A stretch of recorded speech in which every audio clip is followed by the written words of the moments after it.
How did you become the worship sound guy? Well, to be clear, I'm not the worship sound guy. I'm just a worship sound guy. But I'll tell you, it's actually an interesting story. It started right over here, Okay. in this exact room. I was hanging out with a friend of mine, and it was kind of back when Twitter was even bigger than it is now, and everybody was doing these kind of like parody, like rogue worship leader, that kind of thing. And my friend was like, man, you should start one for sound. Like, you have crazy stories about stuff that happens when you're running sound. I was like, okay, like, all right, maybe there's something to it. So I was like, okay, worship sound guy, that sounds funny. And so I started tweeting a little bit from that, and it blew up just kind of unexpectedly. Like I think within like the first week, there were like a couple thousand followers.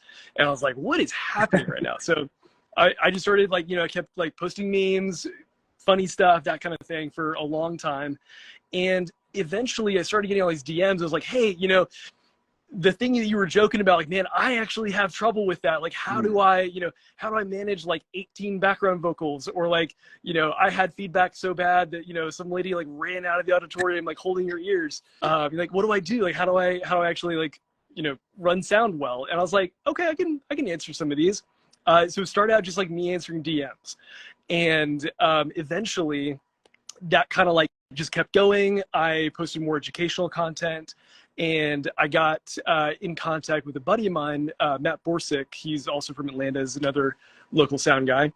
And at the time, he had an idea to do sort of a more educational focused training for church sound engineers. I was like, man, that sounds like exactly what I want to be doing. So like, man, let's partner on that. Let's make it happen.